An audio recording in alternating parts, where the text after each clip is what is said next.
we're having a natural resource enterprises workshop for Mississippi landowners to look at options of incorporating conservation on their property and also making additional income, so income diversification on their property.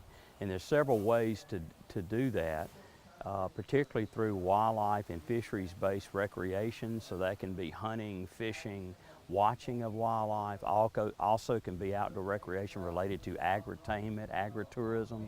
We're at Bass Pecan Company farm here today, and what he does is he grows pecans for resale, and also blueberries, peaches, and fruits for resale. So he's agritourism, vegetable fruit production, and does quite well at that. And all the conservation practices that are done here related to the pecan orchard and his vegetables and his fruit production helps wildlife and increases the value of the property, makes it more aesthetically pleasing.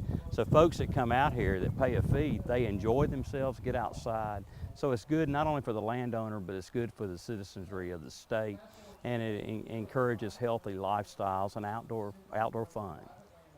One of the things they're learning, there's different enterprise opportunities, different types of enterprises they can look at on their property. And a lot of that is supplemental, Amy, to their traditional farming and timber production.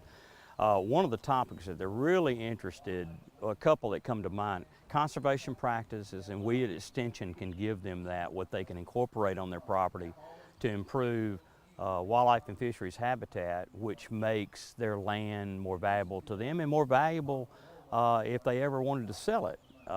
So they're interested in conservation practices, and another thing that they're really interested in here, when you're allowing people access on your property, there's steps that one needs to take to limit your liability exposure.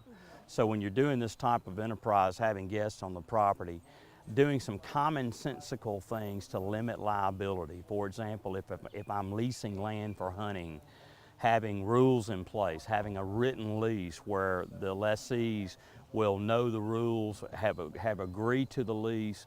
I have conditions in the lease of what they can and can't do, and they sign that. So it's a legal contract.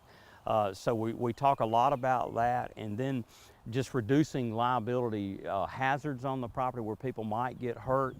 Talking about ways to commonsensically just limit those liabilities, hazards, and then educating the guest on what they can and can't do.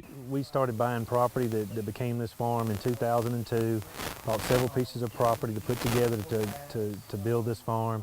It had old pecan orchards that date to the 1870s, so we tried to buy all the properties that adjoined it that had to put those old orchards back together, and we planted a lot of new orchards and to increase the size of the pecan orchards on the farm.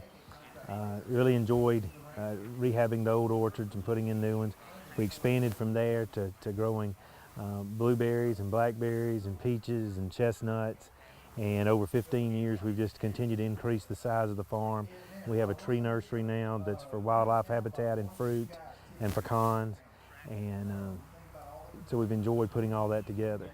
The Mississippi State University Extension Services has been tremendous help to us as we added endeavors to the farm. In a lot of areas we didn't have expertise, and we were able to call on those extension personnel who had core competencies in certain areas to help us through the issues that we did not know, because we were planning things that we had not had experience with, and to help us put those together through the parts that we didn't know ourselves. This has been a great day for us in Jefferson County. We had an opportunity last week to come to a workshop at the Research Center, and we were able to come back out and learn more on how we can capitalize off agritourism, number one, and the opportunity that is missed, especially in rural areas where we have large landowners that don't know how to benefit off the property. So what we'll be able to take back to our community is a better way to do business. We have a nonprofit organization, Fair Community Service Organization, that's based in Jefferson County, and we have some land right there on 61 that we're doing something. We're planting a garden, and we're planting it for agritourism. And we came here today to understand how we can capitalize upon that and bring tourism dollars into our county. Our county is considered a food desert. It's rural. It's impoverished, a vulnerable county. We are 30 miles from the closest place where we can get fresh fruits and vegetables.